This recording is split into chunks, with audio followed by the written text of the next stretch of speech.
कुछ जगहों पे तो इतनी बेगैरती कि महफिल उर्स की है, इधर कव्वाल इधर कव्वालन। जो कौम मस्जिद के नाम पे 10 रुपए निकालने तैयार नहीं होते, जो लोग मदरसे के नाम पे 20 रुपए देते हुए 20 मिनट टिक टिक बोला करते हैं, वो आगे स्टूल लगाते हैं, टेबल कुर्सियां लगाते हैं, आगे नोटों की गड्डी रखते हैं। और जब उन मंचलों की मर्जी की शायरी होती है ना, तो फिर उठ के यूं पैसे लुटाना शुरू कर देते हैं।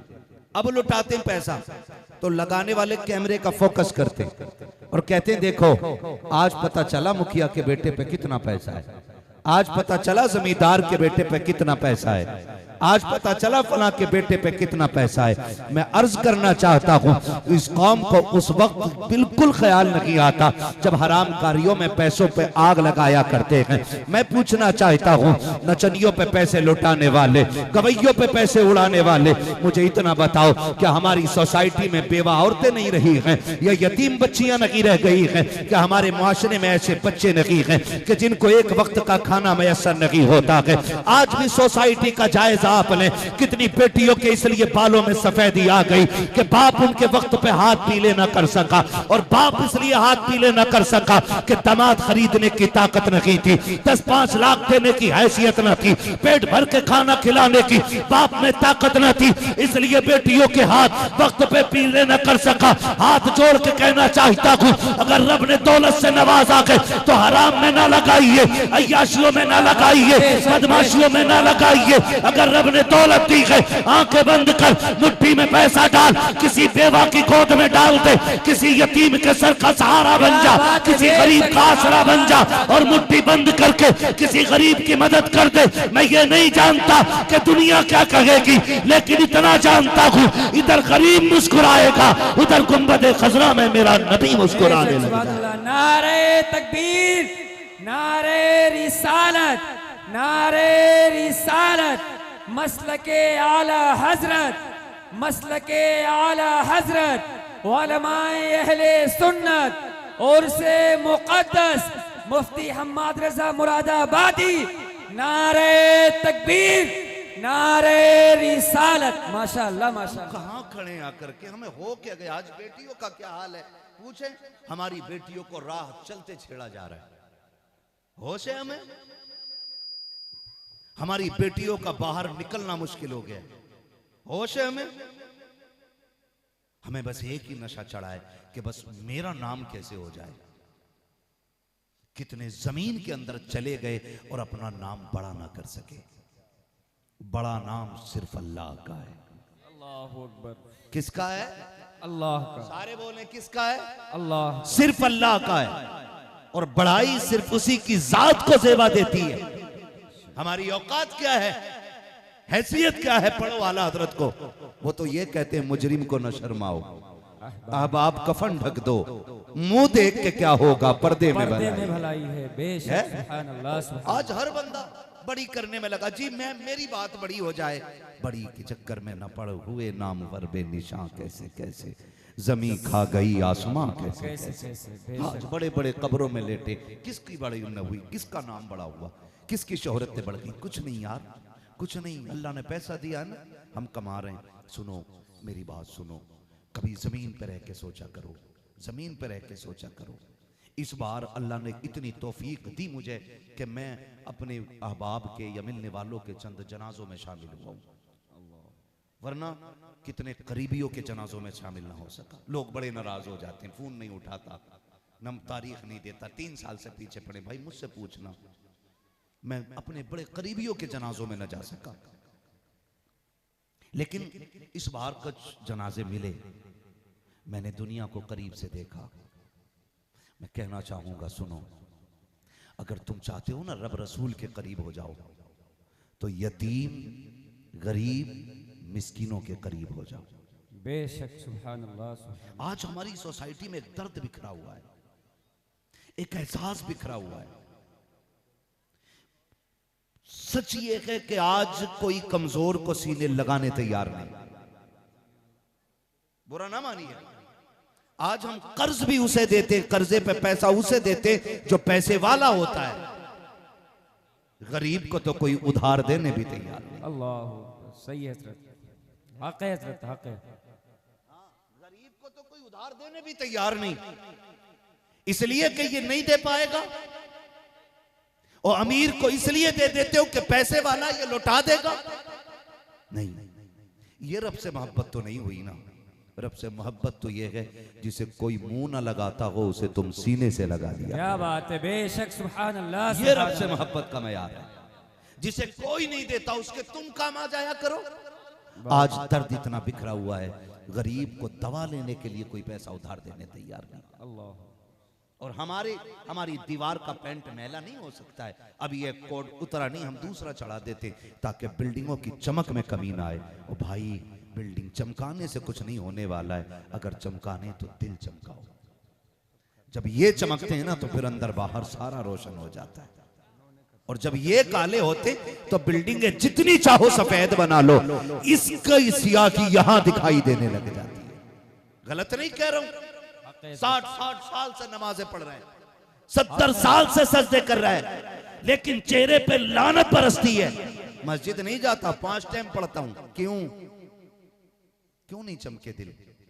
क्योंकि ये मस्जिद में जाता तो जरूर है, ये मुंह धो के जाया करता है, कभी दिल धो के नहीं जाया। क्या बात है, हक है। असल चीज इसका धोना है, असल चीज इसका धोना है। हम इतने दिखावे में आ गए भाई, कुछ तो ऐसे काम करने जो अल्लाह रसूल के लिए होने चाहिए।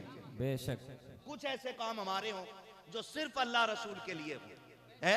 अभी हॉस्पिटल में कुछ नेता लोग पहुंचे, अल्लाह माफ करे, सबसे घटिया डिपार्टमेंट अगर कोई दुनिया में है तो वो नेताओं का डिपार्टमेंट है। क्या बात है, जेब कतरों से ज्यादा घटिया ये डिपार्टमेंट, चोरों से ज्यादा घटिया। मैंने देखा हॉस्पिटल में 4-5 नेता एक मरीज को 5 लोग मिलकर एक केला दे रहे हैं। अल्लाह। केला कितना बड़ा होता है? बोलो कितना बड़ा केला होता है आपके यहाँ? इतना ही बड़ा होता। मैं सोच रहा था ये 6 लोग हाथ कहां लगाएंगे। अल्लाह, हकीकत है हजरत। क्यों भाई? 6 लोग खड़े हो, सेल्फी ले रहे हैं, और जिसको एक केला दे रहे हैं उस पे वजन इतना आ गया कि उसकी गर्दन यूं है। इतना देते नहीं जितना जलील कर देते हो। इतनी घटिया जमात है ये। और कुछ काम ऐसे कर लिया करो जो सिर्फ अल्लाह और बंदे के बीच का राज रह जाए। क्या बात है, बेशक सुभान अल्लाह, सुभान अल्लाह। ये जो वली बने ना, ये जिनके मजार बने या जिनके उर्स हो रहा है, ये ढोल बजाने से नहीं, तमाशे करने से वली नहीं बनते। इनकी जिंदगी देखो ना तो ये दिन में रोजे रखते हैं, रातों को सजदों में नजर आए। माशाअल्लाह माशाअल्लाह। तब जाके ये मयार मिलता है, जिंदाबाद। तब जाके ये मयार मिलता है। हाँ, तो कोशिश ये करें कुछ काम ऐसा करने जो सिर्फ बंदे और खुदा के बीच का राज हो, किसी को तीसरे को खबर ना हो, किसी तीसरे को खबर ना हो। दिखावे का आलम, रियाकारी का आलम ये है। ओ भाई, मैं तो कहता हूं अल्लाह से झोली फैला के दुआएं मांगा करो, अल्लाह बाप का साया सलामत रखना। झोलियां फैला के रब से मांगा करो। शबे बारात, शबे कद्र में भी बेगैरत दौलत मांग रहा है, उसमें भी कह रहा है अल्लाह नोट रखे 11 करा दे, है ना, 99 लाख 1 करोड़ सीधे करा दे। इन रातों में कम से कम अल्लाह की रजा मांगा करो, सजदों की मिठास मांगा करो, जिक्र की बरकतें मांगा करो, माँ बाप की लंबी उम्र की दुआएं मांगा करो। माशाअल्लाह माशाअल्लाह। मैंने बाप के बगैर औलाद को तड़पते देखा है। अल्लाह, बहुत कड़वा बोलने लगा हूं, अल्लाह करे हजम हो जाए ये बात। कब तक? मैंने देखा है कि जब कोई मैयत होती है ना, मैयत, तो कुछ लोग आते हैं मरने वाले के बच्चे को गोद में उठाते हैं, वो कहते हैं हमारा लाल है, रोना नहीं, हम है ना तेरे बाप की जगह, हमें तेरे बाप की जगह। लोग उठाए घूमते हैं, लेकिन कब तक? जब तक मेहमान रहते हैं, जब तक कब्र पे आखिरी मिट्टी डालने वाला बंदा रहता है। और साहिब बता तो सही, जब आखिरी मिट्टी मुट्ठी भर के पड़ जाती है, फिर कहाँ चले जाते हैं ये गोदों में उठाने वाले? कहाँ चले जाते हैं ये तसल्लियाँ देने वाले? कभी सोसाइटी के अंदर रह के इसके दर्द को महसूस करना चाहिए। हमने देखा है जिन यतीमों को बाप के सहारे की जरूरत होती है, जब तक कब्र में बाप नहीं नहीं उतारा जाता। कभी छोटा बेटा किसी की गोद में है, बड़ा बेटा किसी के सीने से लगा हुआ है, जैसी मिट्टी डालने वाले अपने घर चले गए। अब कोई यतीमों से ये पूछने वाला भी नहीं होता है कि तुमने खाना खाया कि नहीं खाया, तुमने चाय पी है कि नहीं पी है। कोई अब यतीमों को सहारा देने वाला नहीं होता है। खुदा का वास्ता देकर कहता हूँ, पहली बात तो दुआएं मांगा करो, अल्लाह बाप का साया सलामत रखे। जिन बेटों के सर पे बाप का साया होता है, पता नहीं चलता जवानी कब आ जाती है, और अगर बाप दुनिया से चला जाए तो 2 मिनट में औकात समझ में आ जाती है। जाओ जाकर के मार्केटों में देखो, अगर जिनके हाथों में कम उम्री के अंदर आपको नट बोल्ट नजर आए, समझ लेना बाप का साया सर पे नहीं है। हाथ बचपन में काले हो जाए, समझ लेना बाप का साया सर पर नहीं है। जिन उम्रों में किताबें होनी चाहिए, अगर उम्रों के अंदर बच्चों के हाथ में बर्तन धुलने के लिए दे दिए जाए तो समझ लो बाप का साया नहीं है। अगर होटल के अंदर कोई छोटा बच्चा आपकी मेज पे कपड़ा मार रखा है तो समझ जाना इसके सर पे बाप का साया नहीं है। बाप का साया हटने की बता देता है कि मैं हट गया हूँ। तुम्हें खुदा का वास्ता दे के कहता हूँ, अगर तुम्हें यतीम नजर आ जाए, होटल हो, दुकान हो, इंजीनियर का या किसी भी होटल के अंदर कोई बच्चा पोछा मार रखा हो, पसंद का खाना खाने वालों, कभी यतीम का हाथ पकड़ो और उसको साथ बैठा के कहो, बेटे तूने खाया कि नहीं खाया है, चल मेरे साथ बैठ के खा ले। और जब जाने लगो तो 100-200 नहीं, तूने 1000 का खाना खाया है, 500 उसकी जेब में डाल के चला जा। तू नहीं जानता है जिसे तू छोटू छोटू कह रखा है, ये अपने घर का सबसे बड़ा बन गया है। सारी जिम्मेदारी सर पे आ गई है। ये होटल से जाएगा तब घर का आटा आएगा, ये होटल से जाएगा तब माँ की दवा आएगी, ये होटल से जाएगा तब घर का चिराग जलेगा। कभी उसकी जेब के अंदर 500 रुपए डाल के बेटा कह के सर पे हाथ रख दिया करो। सुनो तो सकी, जब ये घर जाएगा माँ को 500 रुपए देगा, माँ कहेगी बेटे तेरी तो कमाई 50 रुपए थी, ये 500 कहां से आ गए। ये माँ के चेहरे को देख के कहेगा, अम्मा आज होटल के अंदर एक शख्स आया था, वो बाप तो ना था लेकिन लहजे में बाप की शफकत थी, वो बाप तो ना था लेकिन बातों में बाप जैसी मिठास थी। उसने बेटा कह के 500 रुपए मेरी जेब में डाल दिए थे। खुदा की कसम खा के कहता हूँ, जैसे कि ये माँ से इतना कहेगा बेवा की झोली फैल जाएगी। अगर उसने इतना कह दिया, अल्लाह जिसने मेरे बेटे को सहारा दिया है उसे अपनी रहमत का सहारा दे दे। मेरा ईमान कहता है नस्लें मिट जाएंगी लेकिन खुदा की रहमतों का सहारा कभी खत्म नहीं हो सकता। नारे तकबीर, नारे रिसालत, मसलके आला हजरत, उलमाए अहले सुन्नत, इस्लाहे मुआशरा, नारे तकबीर, नारे रिसालत, जिंदाबाद जिंदाबाद। माशाअल्लाह कोशिश करो हम दर्द बांटेंगे इंशाल्लाह, बांटेंगे इंशाल्लाह। हम दर्द बांट लें, ये सबसे बड़ा काम हो जाएगा। किसी के गम में शरीक हो जाएं। सुनो, जिसे कोई मुंह ना लगाया करे तुम उसके पास बैठ जाया करो। हाँ, एक रिवायत सुने, तवज्जो है जी। मेरा नबी अपनी प्यारी शरीक हयात, कौन?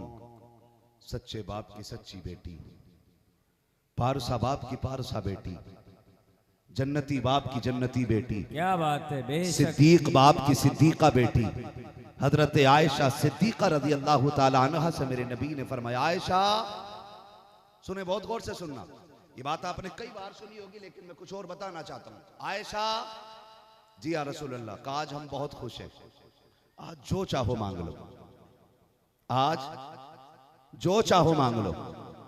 फिर बीवी भी हजरत आयशा सिद्दीका जैसी कहती, महबूब जिसके हिस्से में आप आ गए उसे और क्या चाहिए। क्या बात है, बेशक। आप मिल गए तो फिर मुझे और क्या चाहिए। सब कुछ खुदा से मांग लिया, तुझको मांग कर उठते नहीं है हाथ मेरे इस दुआ के बाद। वाह, बेशक, बहुत लाजवाब हज़रत, माशाअल्लाह माशाअल्लाह। हुजूर आप मिल गए, सुभान अब क्या मांगना है? फरमाया नहीं मांगो। तो फिर सिद्दीक की बेटी है, अर्ज करती है, सरकार इजाजत हो तो अपने वालिद से मशवरा न कर लो। मेरे नबी का दरियाए करम जोश में फरमाया, जाओ चली जाओ। दौड़ी दौड़ी आ गई, अब्बा आज हुजूर ने पूछा है आयशा जो मांगना चाहो मांग लो। अब्बा क्या मांगू, मेरे पास हुजूर हैं तो सब कुछ है। तो उम्मुल मोमिनीन आयशा सिद्दीका से हजरत अबू बकर सिद्दीक कहते हैं, बेटी सुनो, मौका अच्छा है, हुजूर से अर्ज करना, सरकार आप मेराज में गए थे, अल्लाह ने आपसे राज की बातें की थी, उन बातों में से कोई एक बात बता दीजिए। बोलो सुभान अल्लाह। है ना, जो जाग रहे हैं वो बोलें सुभान अल्लाह। इतनी जोर से ना बोलना कि सोने वाले उठ जाएं। हाँ ना, सुभान अल्लाह। मैं तो इसलिए भी नहीं उठाना चाहता कि ये हुजूर की महफिल है, जलसा। इसमें जब आदमी बैठता है और सो जाता और ख्वाब आ जाए ना, तो फिर ख्वाब में हुजूर ही आया करते हैं। क्या बात है, क्या बात। इसलिए मैं कह ही नहीं रहा जो सो रहा है उसे उठा दो, मैं कह रहा हूं जो सो रहा है उसे सो नहीं दो। अल्लाह करे उसके ख्वाब में हुजूर आ जाएं, है ना, सारे ही चादर तान के मैं सो जाना अब है। तवज्जो है ना सारे लोगों की। जाओ आयशा, हुजूर से पूछो आप मेराज में गए, अल्लाह ने आपसे राज की बातें की, एक बात बता दो, सिर्फ एक बात। आ गई, आने लगी तो हजरत अबू बकर सिद्दीक ने फरमाया सुनो, हुजूर जो बता दे मुझे भी आके बताना, इंतजार में खड़ा हूं। आई आके अर्ज करती हैं, या रसूल अल्लाह आप मेराज में गए थे तो रब ने आपसे राज की बातें की थी, उसमें से ना एक बात बता दीजिए। फरमाया आयशा, राज राज होता है, लेकिन हम कह चुके हैं और तुम पूछ रही हो तो एक बात जरूर बताएंगे। कहा जब मैंने रब से राज की बातें की, उसमें एक बात मेरे रब ने मुझसे ये भी की थी, महबूब महबूब जो किसी मुश्किल में फंसे बंदे को, तवज्जो कीजिएगा मेरी बात पर, मैं मफहूम बयान कर रहा हूं, जो किसी टूटे हुए दिल को जोड़ देगा, मैं उसको बगैर हिसाब व किताब के जन्नत अता फरमा दूंगा। क्या बात है, क्या बात है, जिंदाबाद। कितना सस्ता सौदा, बरेली से आवाज आती, वो तो निहायत सस्ता सौदा बेच रखे हैं जन्नत का, हम मुफलिस का मोल चुकाएं, अपना हाथ ही खाली है ना। आयशा, मेरे रब ने वादा किया है जो किसी का टूटा दिल जोड़ देगा, मैं उसे बगैर हिसाब के जन्नत अता फरमा दूंगा। दौड़ गई अपने वालिद के पास, अबू बकर इंतजार में खड़े। आयशा बेटी पता चल गया? जी अब्बा। का क्या बताया हुजूर ने? कहा सरकार ने बड़ी राहत बख्श दी है, बड़ा सुकून मिला है। कहा क्या? का रब ने वादा किया है जो किसी का टूटा दिल जोड़ देगा, उसे अल्लाह बगैर हिसाब के जन्नत अता फरमा देगा। हजरत आयशा सिद्दीका खुश हो रही और हजरत अबू बकर रोने लग गए। हजरत अबू बकर रोए, हजरत आयशा सिद्दीका कहती हैं अब्बा मैंने बात बड़ी खुशी की बताई, आप रो क्यों दिए? फरमाया आयशा तूने तस्वीर का एक पहलू देखा है और मैं दूसरा पहलू देख रहा हूं। कहा क्या? कि हुजूर ने क्या फरमाया कि रब ने वादा किया है जो टूटा दिल जोड़ देगा अल्लाह उसे बगैर हिसाब जन्नत देगा। और मैं ये सोच रहा हूं कि अगर किसी ने किसी का दिल तोड़ दिया तो उसका अंजाम क्या बनेगा। आज हिसाब है हमारे पास? कोई है? कोई हिसाब नहीं ना। हम तो जिसे चाहते हैं उसे जहां चाहते हैं जलील कर देते। हाथ पर चल पीछे, तुझे क्या आता है? तू होता कौन है? तेरा बाप यूं, तेरी माँ यूं, तेरा खानदान यूं, 2 मिनट के अंदर सब उसकी मिट्टी में मिला के रख देते। अल्लाह से डरो, कहीं ऐसा ना हो अगर उसने पकड़ लिया तो कोई बचाने वाला नसीब नहीं होगा। हाँ ये सच्चाई है। आज बने फिरते हैं ना चुब्बे कुब्बे लगा के और बेहतरीन लोगों की भीड़ में हम ही हमें, फिर कोई और है थोड़ी। और सच ये है कि अल्लाह ने अपने करम के पर्दे डाल रखे हैं, अगर वो पर्दे उठा देना तो कोई मुंह लगाने तैयार नहीं होगा। इसलिए खुदा के वास्ते कोशिश ये करें कि किसी का दिल नहीं तोड़ेंगे इंशाअल्लाह। वादा करते हैं ना इंशाअल्लाह। इंशाअल्लाह किसी का दिल नहीं तोड़ेंगे इंशाअल्लाह। कोशिश करेंगे कि टूटे दिलों को जोड़ा करेंगे इंशाअल्लाह। और टूटे दिल कैसे जुड़ते? 2 भाइयों में झगड़ा हो, इत्तेफाक करा दो। नाराजगी हो गई हो, समझौता करा दो। एक दूसरे से नफरत हो, मोहब्बतें पैदा करा दो। मेरी बहनें बेटियां बैठी हैं, खुदा का वास्ता देख के कहता हूं कम से कम मैयतों को बख्श दिया करो। मैयतों को, मैयत हो जाए तो जनाजे में आदमी से पहले औरत तैयार है जाने के लिए, और जाके वहां कुछ नहीं करना, खाली बातें ही करनी। वहां भी जाके कपड़े चेक कर रही, दुपट्टा कहां का है, सूट कहां का है, अब नंद से तो झगड़ा नहीं है, सास तेरी अब गाली तो नहीं बोलती है, और मैयत के पास बैठ के भी ये बातें होती। खुदारा मौत का इंतजार करे, वो वक्त आने वाला है, एक दिन लोग तेरे मेरे जनाजे पे खड़े होंगे, वो वक्त आएगा। आज हम ऐलान सुन के कहते हैं वक्त कितना रह गया, हम मिट्टी डाल के कहते हैं कि यार दोपहर हो गई है। एक दिन ऐसा आना कि लोग तेरी मेरी कब्र पे मिट्टी डाल के कहेंगे कि चलो देर हो गई है। उस लम्हे की तैयारी करनी है हमें सब, हम सबको तैयारी करनी है कि एक दिन हमें मौत आनी है। एक दिन हमें बोले, हमें सारे बोले, हमें मौत आनी है, कितनों को मरना है, हमें मौत आनी है। सबको मरना। जिन्होंने हाथ नहीं उठाया अल्लाह उन्हें मलकुल मौत की जियारत नसीब फरमा दे। जियारत मांगी उनके लिए, मौत नहीं मांगी, घबराओ मत, देख तो सकते हैं ना, है नहीं? तवज्जो है सारे लोगों की, मरना है, उसकी तैयारियां कर लें। नंबर 1, टूटे दिल जोड़ें, प्यार बांटें, लोगों का दर्द बांटने की कोशिश करें, किसी का सहारा बन जाओ। मैं तो कहता हूं जन्नत जाने का आसान रास्ता यह भी है कि किसी न किसी यतीम को अपनी सरपरस्ती में ले लो। एक यतीम को सरपरस्ती में ले लो, एक यतीम को सरपरस्ती में ले लो, उसका खर्चा उठाना शुरू कर दो, उसकी तालीम का खर्चा उठाना शुरू कर दो। सिर्फ आखिरत नहीं, अल्लाह दुनिया में इतना देगा कि नस्लों से खाया नहीं जाएगा, है ना? नस्लों से खाया नहीं जाएगा। आज बड़े बनने के चक्कर में हम हराम की तरफ दौड़ जाते हैं। किधर दौड़ जाते? हराम की तरफ दौड़ जाते बड़े बनने के लिए, कि हम जल्दी से अमीर हो जाएं। कोई ब्याज ले रहा है, कोई सूद ले रहा है, कोई रिश्वत ले रहा है, कोई सट्टा लगा रहा है ना? अब तो कौन बनेगा करोड़पति में भी जा रहा है?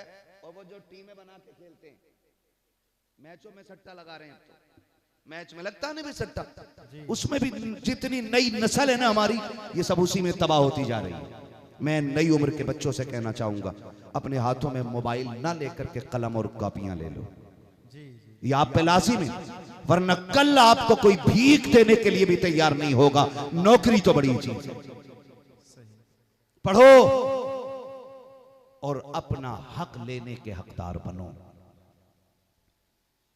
एक वीडियो देख करके ज्ञान झाड़ देना बैठ के सोशल मीडिया पे, यह काफी नहीं है उम्मत के लिए।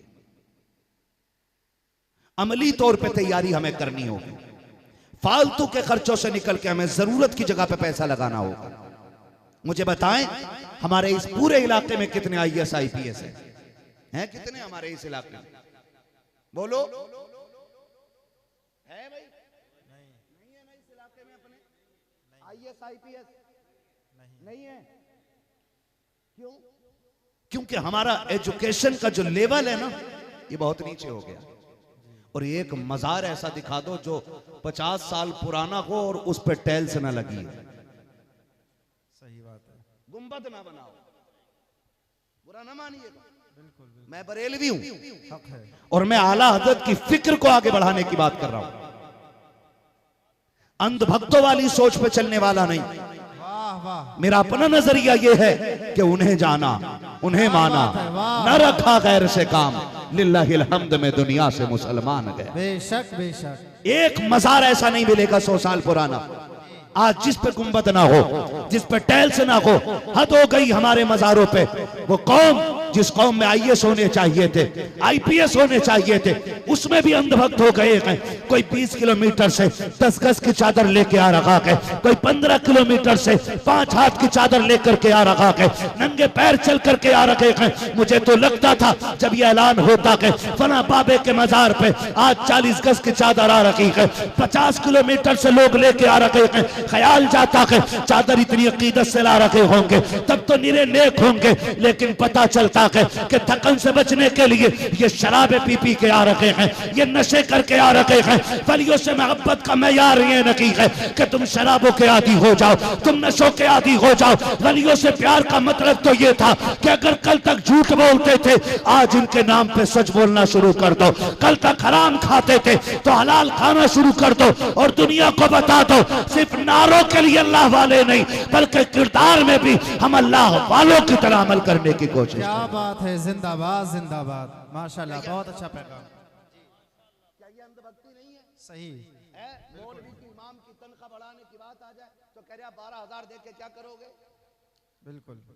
हाँ 12,000 दे के क्या करोगे? 5,000 ठीक है। और जब इमाम को 6,000 नहीं मिलते तो वो फिर मुकर्रिर और 6 रुपए को लपकता, इन्हें इतने क्यों दे रहे हो? तो मैं बता दूं, ऐसे लोगों की जहनसाजी के लिए लल्ला कभी थाने में जा, सबकी तनख्वाहें बराबर नहीं होती। जो दरवाजे पे खड़ा होता है वो 18 घंटे खड़ा होता है, बिल्कुल। जो और अंदर बैठता है वो 12 घंटे बैठता है, जो और अंदर बैठा होता है ना वो 8 घंटे बैठता है, और जो और अंदर होता है ना, जो इंचार्ज होता है चौकी का, वो कभी बैठता ही नहीं, वो टहलता ही रहता है। लेकिन सैलरी किसकी ज्यादा होनी चाहिए? ड्यूटी जिसकी ज्यादा है उसकी होना या जो बैठता ही कम है? इसकी ज्यादा ड्यूटी है। नहीं, सीधी सी बात है। मैं तो इधर से भी कह रहा हूं ना, हम तो इधर से भी कह रहे हैं, हर तरफ से तकलीफ ही है। तो आदमी, मुझे हैरत होती है, हिसाब लगाओ चपड़ासी की, हवलदार की और चौकी इंचार्ज की, सबकी तनख्वाहें बराबर नहीं होती हैं। आप कोशिश करो कि मनसब आगे लेकर के जाओ, कोशिश करो कि आप मेहनत करके और जाके आगे हासिल करो। आपने देखा होगा कई बार ऐसा होता है कि हवलदार था, मेहनत करते इतना उसने मेहनत की कि आईपीएस बन गया। ऐसी मिसालें हैं कि नहीं भाई? तो मेहनत करके मनसब आगे बढ़ाया जाए, ना कि हसद करके पेट में दर्द किया जाए। तो जो कौम अपने इमाम को देख के कहती है 12,000 का क्या करोगे, वो 2.5 लाख एक रात में कव्वाल को दे देती है। सोचना बनता है कि नहीं? बोलो बनता है कि नहीं बनता? कोशिश कीजिएगा, कोशिश कीजिएगा कि हम कम से कम अपना पैसा हलाल जगह लगाएं, लोगों की मदद के लिए लगाएं। और मदद के लिए पूछा गया, अगर अल्लाह ने किसी को दौलत दी है तो पैसा लगाने की सबसे अच्छी जगह क्या है? फरमाया माँ बाप पे लगाया करो। बेशक बेशक। किस पे लगाना चाहिए? माँ बाप पर। सारे बोले किस पे लगाना चाहिए? नाराज हो रहे हैं अम्बा को नाम को लेकर के, है ना? इसमें कमी आपकी नहीं है, मेरा ही नंबर जब इस टाइम पे आता है कि जिस टाइम सोने का वक्त होता है, तो फिर मुश्किल होता है जागना भी और सुनाना भी और जगाना भी, है ना? तवज्जो है सारे लोगों की। अच्छा, मेरे नंबर पे नकीब भाई, नाजिर भाई जैसे लोग भी थक ही जाते हैं, क्योंकि ईशा के बाद से बैठे ही होते हैं ना, जी तो जी। बीच में एक बार भी उठने का मौका नहीं मिलता है। तो हम तुम सारे ही थके थके लोग हैं, तो आप हमें निभाओ, हम आपको निभा लें। हाँ, तनख्वाह कम है, तवज्जो है सारे लोगों की। तो खर्च करने की सबसे बेहतर जगह कौन सी है? बोले माँ बाप। जोर से। माँ बाप को सबसे अच्छी जगह खर्च करने की, और करते किधर है? बीवी पे, अब्बा पे। कुछ लोग तो डर के मारे बोल ही नहीं, भैया कैमरा मेरे मुंह पे लगा है, आपके मुंह पे थोड़ी लगा, आपको तो रोटी मिलनी है, हशर तो हमारा होना जो भी होना भाई। किधर किधर ज्यादा लगता है पैसा? लगना भी चाहिए कि कुल कायनात छोड़ के आई आपके लिए। गलत लगता है क्या सही? अरे बोलो भाई, सही लग जाता तो अब्बा पे गलत क्यों लग रहा है फिर? क्या बात है, क्या बात है। अजीब मसला है। हाँ। अब्बा पे गलत क्यों लग रहा है? अब्बा एक पर्ची निकालता है खांसी के सिरप की, कहता बेटे ये दवा आनी है, तो ऐसे पकड़ के ना और ऐसे मुंह पे मार के कहता तुम्हारा खर्चा उठाऊं या बच्चों का उठाऊं? 120 रुपए का सिरप महंगा लगता है औलाद को, और हर संडे टू संडे कम से कम 2-3 हजार की शॉपिंग बीवी कर लेती है, कभी बोझ ही नहीं लगा। समझ रहे हैं? अल्लाह करे ये बातें जहन में उतर जाएं। अमीर बनना चाहते हो ना तो माँ बाप पे पैसा लगाया करो। बेशक। जब माँ बाप पे पैसा खर्च होगा, अल्लाह उसके बदले में दौलत देगा, तो उससे बीवी का खर्च और अच्छा होगा। वाह वाह, क्या बात है ना? मौलाना लोग भी मेरी बात पे इत्तेफाक करते होंगे, ये अलग बात है कोई ना कोई गड़बड़ कर जाता होगा, है ना? इसलिए मेरा साथ नहीं दे रहे। कई बार सोचे हम कैमरे पे बैठे, हमसे हाँ ना कहलवा ले। तवज्जो है ना सर लोग? सबसे बेहतर जगह कौन सी खर्च करने की? माँ बाप पर। जोर से। माँ बाप पर। माँ बाप है, उन पे खर्च किया करो। बीवी को उसका हक दो, हक का इनकार नहीं, लेकिन खर्च माँ बाप पे सबसे ज्यादा किया करो। और माँ बाप का खर्च कितना रहता बुढ़ापे में? क्या रोटी खा लेते हैं माँ बाप बुढ़ापे में? जल्दी बता दो, टाइम बहुत ज्यादा हो रहा है। 2 रोटी मुश्किल से, हाँ, वरना हम लोगों की खुराक है 2-2.5 रोटी सही। जवानी में। माँ बाप की कितनी होती है? 1 से 1.5। और ज्यादा खा भी ले तो डॉक्टर मना कर देता है, क्या लीवर में ताकत नहीं है आपके, आप ज्यादा रोटी नहीं खा सकते। तो कितनी बची रोटी? जोर से जो अब्बा वाले वही बोले, कितनी? कुछ बगैर अब्बा के भी बैठे यहाँ पे, बात समझ भी लिया करो अल्लाह के बंदो। कितनी बची? 1 रोटी बची है खुराक में, और वो भी महंगी पड़ जाती है औलाद को। सुनो, मानता हूं आपकी औलाद है, सच बताऊं, अपनी बात बताऊं, हम अपने बाप से कितनी मोहब्बत करते या कितनी उनकी इज्जत करते, ये बात अलग है। लेकिन सच ये है कि हमने बाप के दर्द को तब जाना है जब हम साहिब औलाद हुए। सही बात है। ऐसे ही है ना भाई, हम लोग बिल्कुल। जब हमारी औलाद हमारी उंगली पकड़ के चलने लगी ना, तब हमें पता चला कि बाप का औलाद से रिश्ता क्या होता है। जब घर में आते वक्त सबसे पहले बेटा याद आता है ना, तो दिल कहता अगर तुझे ये इतना प्यारा है तो अपने माँ बाप को तू कितना प्यारा रखा होगा।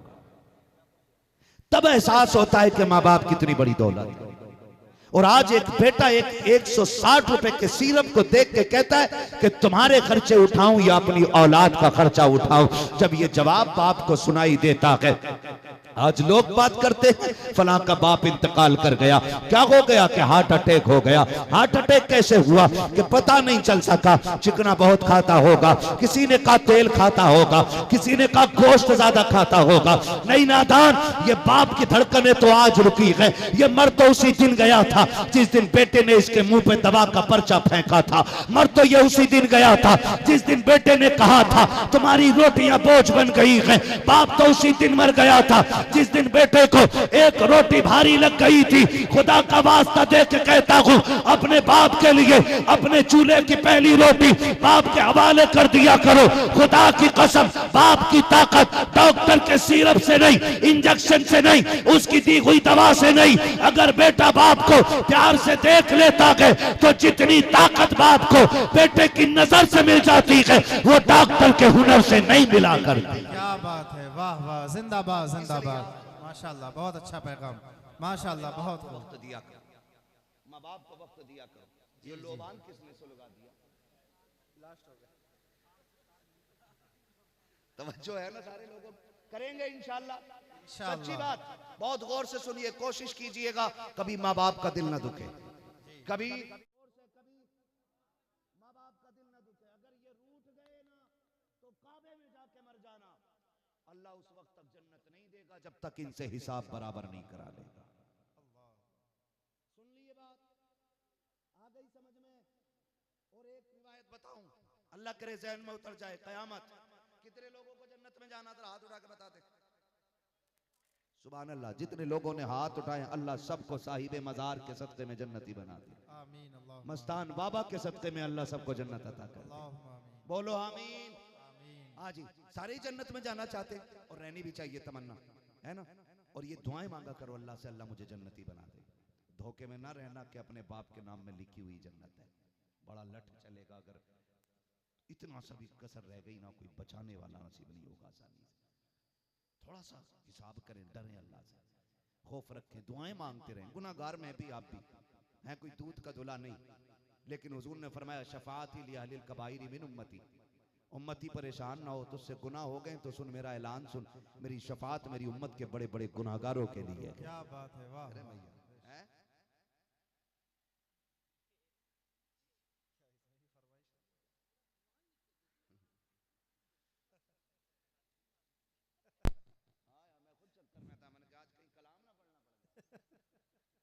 है ना? हाँ जी, अल्लाह सलामत रखे। अभी असद भाई बैठे हुए, कभी कभी ऐसा लगता है कि जब कोई शायर मुकर्रिरों का काम करता तो दिल करे इसके ऊपर चढ़ के बैठ जा, और जब कोई मुकर्रिर शायरों का काम करे तो दिल करे कि फिर शायर बुलाया क्यों था। और जिसकी जो ड्यूटी है उस पर काफी हो जा, सब्र कर, अल्लाह से राजी हो जा। सही, है ना? बहुत खूब।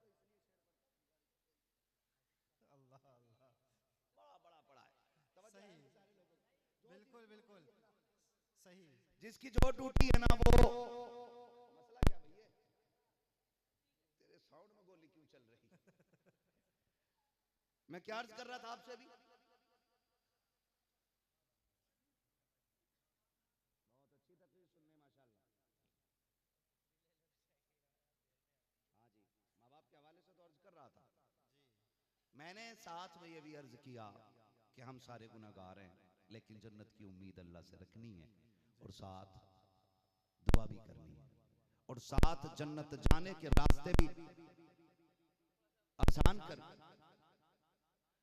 जन्नत जाने का रास्ता भी हम लोगों को अपने लिए तैयार करना है। ठीक है जी, पता कुछ ना कि इधर से निकल के इधर आ जाए। तवज्जो है सारे लोगों को? तो करना क्या है हमें?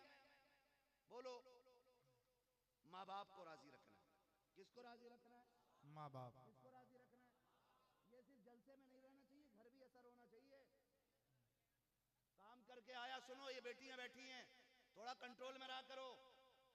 अभी आके उसने हाथ मुंह नहीं धोए, नल चला के आके कह रही है आज तुम्हारे अब्बा ने तो ना खत्म कर दिया। अभी उसने हाथ नहीं धोए, अब्बा की शिकायत पहले। अल्लाह। खाना खाने के लिए बैठा और यूं मारी पलट आके सरका के। उसने कहा खैर तो है। कहा तुम्हें क्या पड़ी है खैरियत पूछने की? मेरा खून पीने के लिए अपनी अम्मा छोड़ तो दी है तुमने। ये और सुन बेटी, तेरी जन्नत तेरे शोहर के कदमों में है, और तेरे शोहर की जन्नत तेरे उसके माँ बाप के कदमों में है। क्या बात है, वाह वाह। अगर तुझे अपनी जन्नत बचानी है तो अपने शोहर की जन्नत बचानी पड़ेगी। बेशक बेशक। लड़ा मत,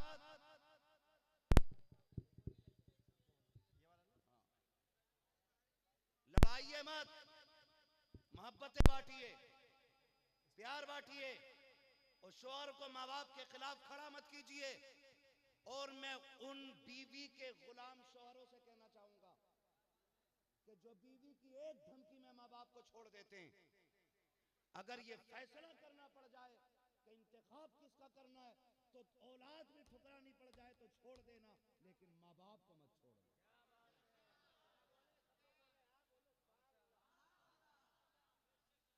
इसलिए कि बीवी बच्चे 1000 मिल सकते हैं, लेकिन माँ बाप दोबारा नहीं मिला करते।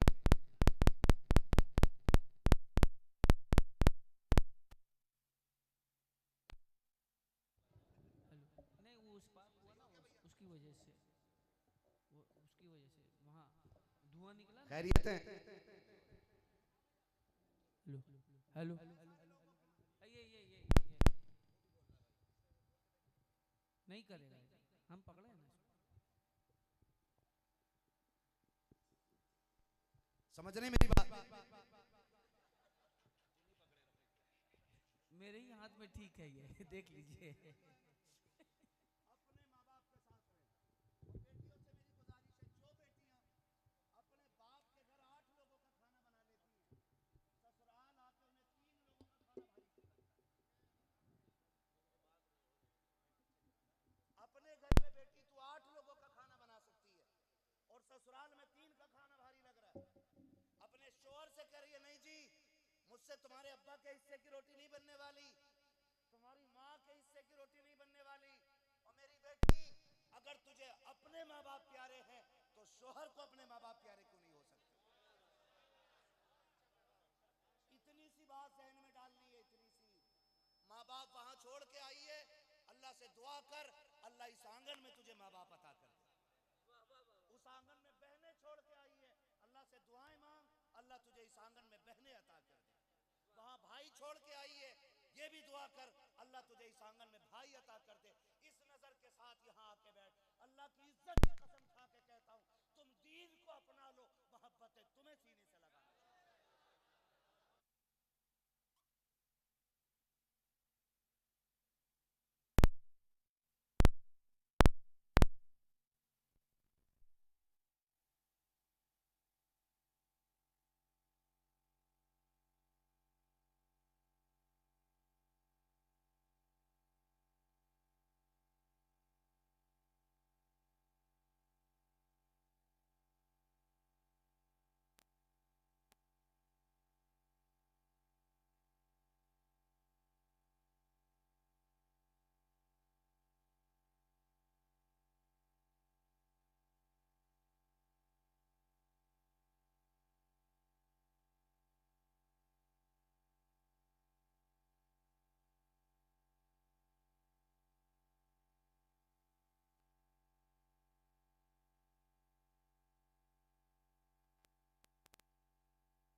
तवज्जो है ना?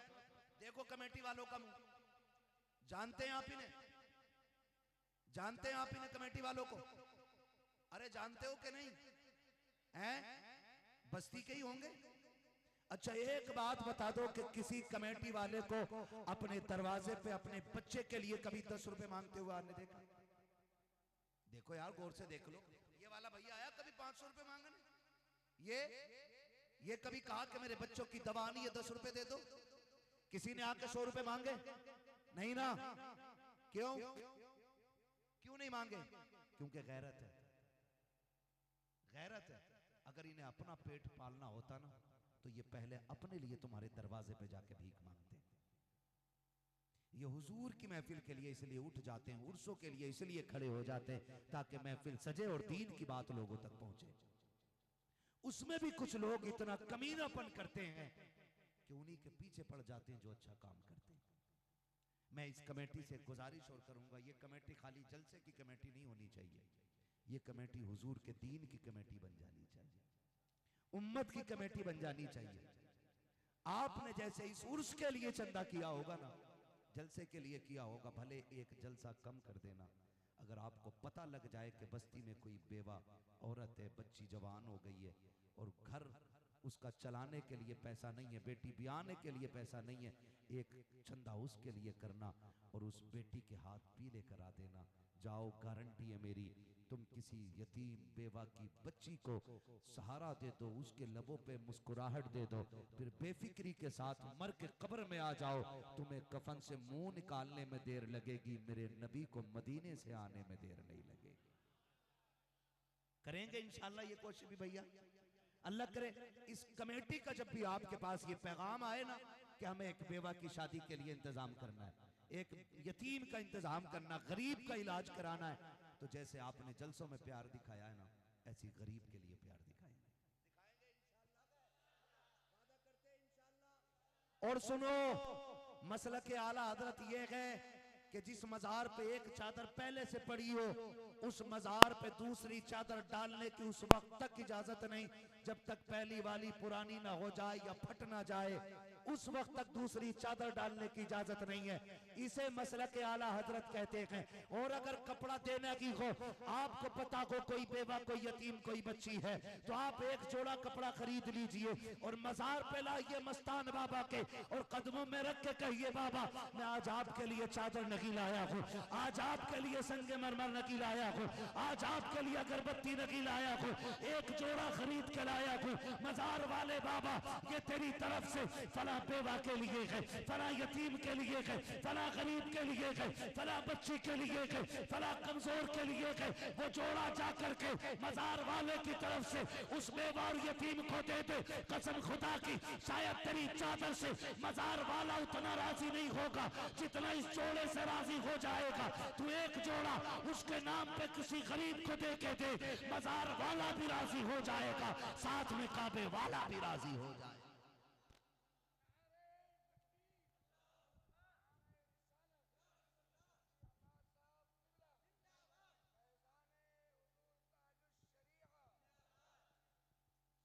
तो जो है सारे लोगों की, ओ भाई ये काम करेंगे इंशाल्लाह। एजुकेशन पे पैसा लगाएं, तालीम पे पैसा लगाएं, बच्चों की तरबियत पे पैसा लगाएं, हम अपना फ्यूचर मजबूत करें, मुस्तकबिल हमारा जो आने वाला कल है ना उसको मजबूत करें और इतना मजबूत कर दे। आज हमारी बेटियों को रात चलते कोई छेड़ देता, कोई नोच जाता, हमारे मुकदमे लड़ने वाला कोई नहीं, हमारी आवाज़ उठाने वाला कोई नहीं। क्यों? हमारी औलादें तो पबजी में डूब गई, हमारे नौजवान तो फोन में खो गए, गेम में जिंदगी तबाह कर ली। जिस उम्र में हमें कोर्ट कचहरी में खड़ा होना था ना, उस उम्र में हम चौराहों पे खड़े होकर के कोई फ्री फायर खेल रहा है, कोई गेम खेल रहा है, जिंदगियां बर्बाद कर ली और हमारी बेटियों की इज्जतें लुट रही हैं। वो कौम गैरतमंद नहीं कहलाती जिसकी आंखों के सामने बेटियों की इज्जतें चली जाए और भाई बेगैरती की पट्टी बांध करके नाम रोशन करता घूमे। खुदा का वास्ता अपनी नस्लों का कल मजबूत कर दो, इनकी तालीम अच्छी कर दो। मजार वालों के सदक़े में जो पैसा हमें मजार की ज्यादा उन जगहों पर जहां जरूरत नहीं है वहां लगाना है, उसे बंद करो। बिला जरूरत पैसा लगाना बंद करो। जहां जरूरत है वहां तो ठीक है, जहां नहीं है वहां बिल्कुल बंद करो। और उसी पैसे को उठाकर एजुकेशन पे लगाओ, तालीम पे लगाओ, अपनी नस्ल को आगे बढ़ाने पे लगाओ।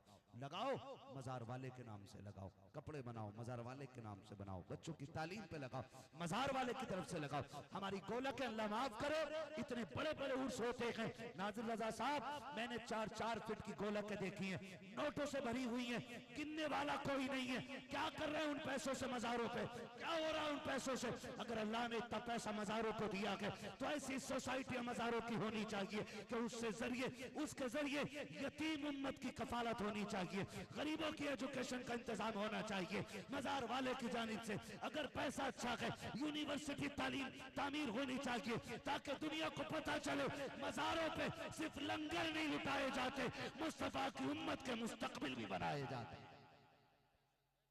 ये काम होने चाहिए।